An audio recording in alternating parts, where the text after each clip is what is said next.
আমি এই ব্রাশটা আমার নতুন ব্রাশ। আচ্ছা, হায়দ্রাবাদে যাওয়ার সময় নিয়ে গেছিলাম। হ্যাঁ, এখন এসে সেটা ব্যাগের ভিতরে ব্রাশ হয়েছে আমার মনে নেই। আমার আগে আচ্ছা, তো 2 মাসের উপরে হইলো তুমি হায়দ্রাবাদ থেকে আসছো। 3 মাস হয়েছে। 3 মাস? ফেব্রুয়ারি, মার্চ, 3 মাস ধরে তুমি ব্রাশ করো না?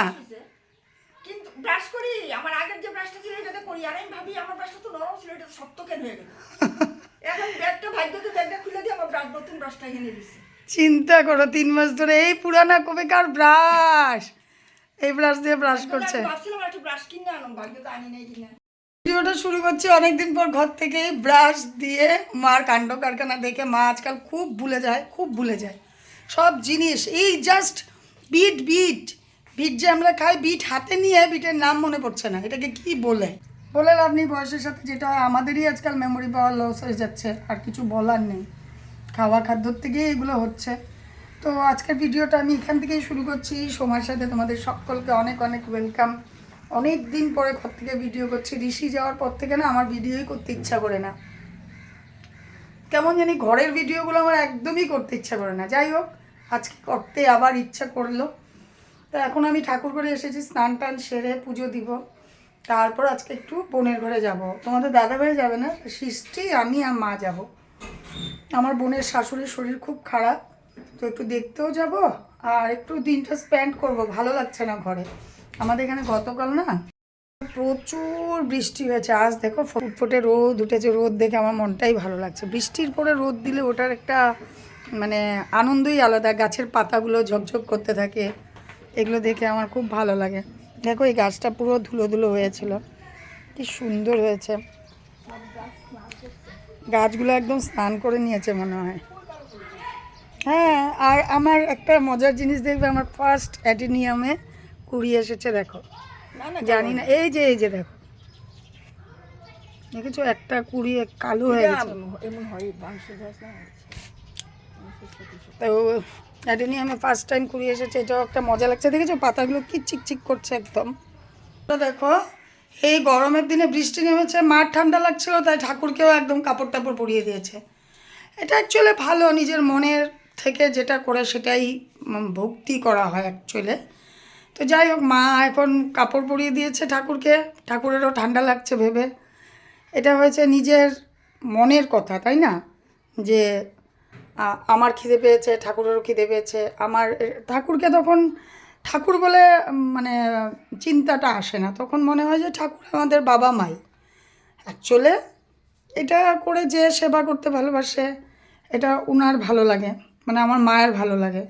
এবার যারা ঠাকুরকে ঠাকুর রূপে পূজা করে, এটাও এক রকমের ভালো লাগা।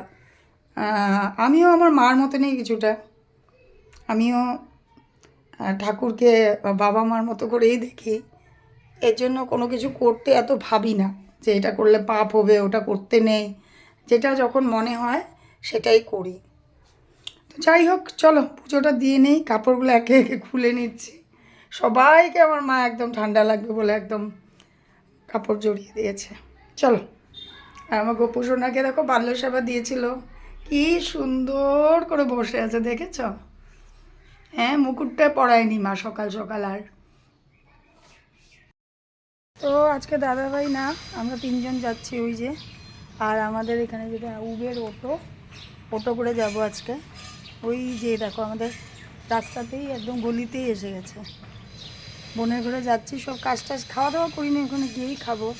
দাদাভাই কিন্তু খেয়ে নিয়েছে। তোমাদের সাথে আর মানে এত তাড়াহুড়ো করেছে, আর কিছু দেখাতেই পারিনি। তো অটো এসে গেছে, দেখো এই যে।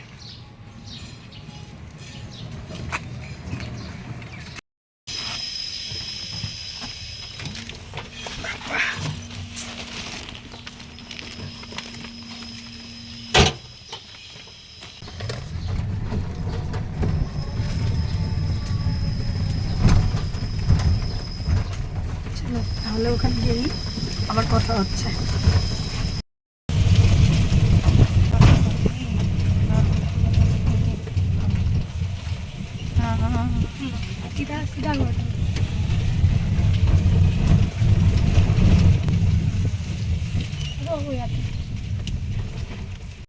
তো আমরা এসে গেলাম এই যে লালগণেশ থেকে বিজি কলোনি মালিগাঁও।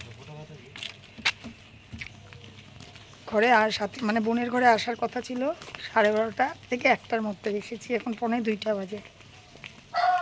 এই যে আস্তে আস্তে স্মাইলির ডাক, স্মাইলি ঘ করছে। সবসময় যখন আগে আসতাম, হ্যাঁ হ্যালো এই যে হ্যালো, কে হ্যালোটা বললো তোমাদের সাথে বলো তো? রাঘব। রাঘব রাঘব এখন অনেকটা সুস্থ। আমি এখনও রাঘবকে ক্যামেরায় আনছি না, আর একটু সুস্থ হোক তারপরেই আনবো। রাঘব তাও দূর থেকে আজকে হ্যালো বলেই দিল।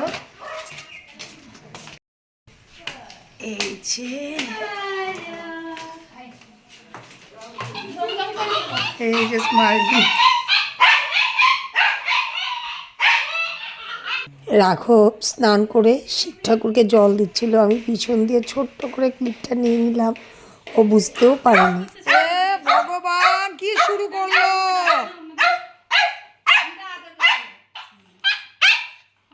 কি অবস্থা!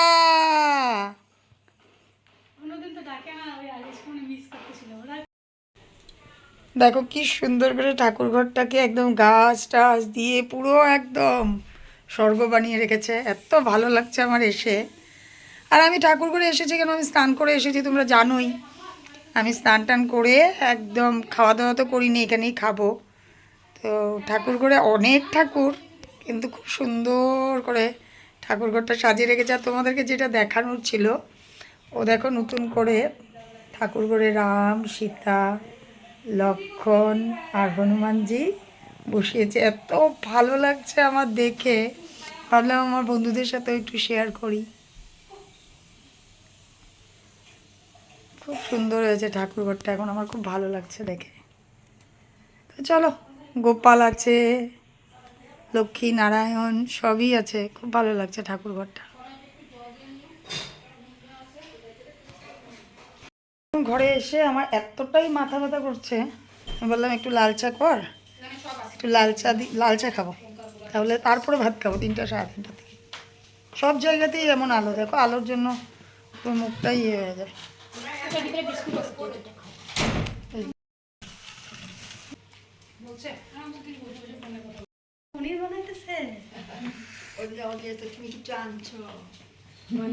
আমি এইখানে এসে লাল চাটা খাওয়ার পরেই আমার বোনকে দেখছি হাতে করে একটা ব্যাগ নিয়েছে, নিয়ে ব্লিঙ্কিটের একটা যে ক্যারি ব্যাগগুলো হয় ওরকম একটা নিয়ে বলছে চল বাইরে চল আমার সাথে। আমি তো বুঝিনি কি হয়েছে, দেখি ওই ব্যাগের মধ্যে করে কেচি টেচি এগুলো নিয়ে এসেছে, আর স্মাইলিকে সঙ্গে করে নিয়ে আসছে। স্মাইলি আমাদের ঘরে গেছিলো কয়দিনের জন্য, এতটা লোম ঝরছে ওর, তাই বোন বলছে যে আমরা তো ওখান থেকে বলেছি এত লোম ঝরছে, তারপরে ও ঘরে আনার পরে দেখছে হ্যাঁ সত্যিই অনেকটা লোম ঝরে।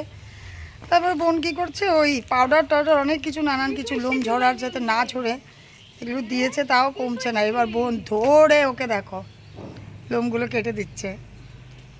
বোনের ঘরে এটাকে তোমরা কি ফল বলো জানিও তো? এটা তো সরুপা, আমি জানি, আমরা তো সরুপাই জানি, তোমরা কে কী নামে জানো জানিও।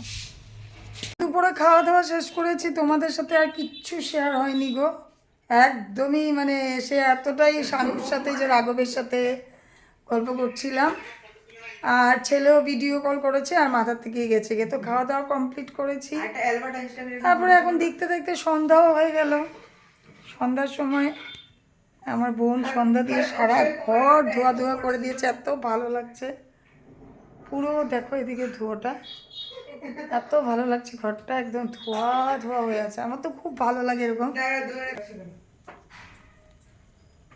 এইদিকে দেখো এই যে রাঘবের সাথে ভিডিও কলে কথা বলছে, এই যে ঋষি।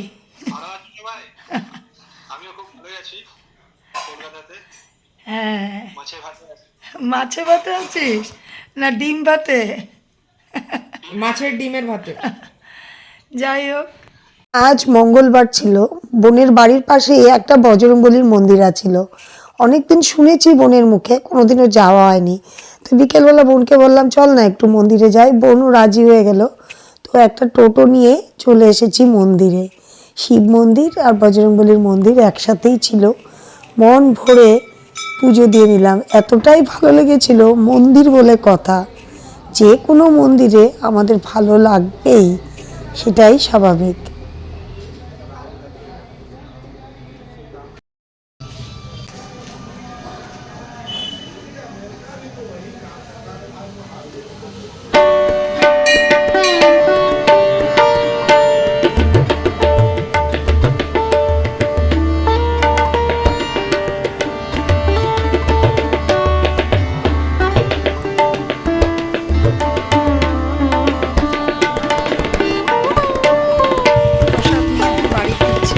আজকে এখানেই বিদায় নিলাম বজরংবলীর মন্দির থেকে। সবাই খুব খুব ভালো থেকো।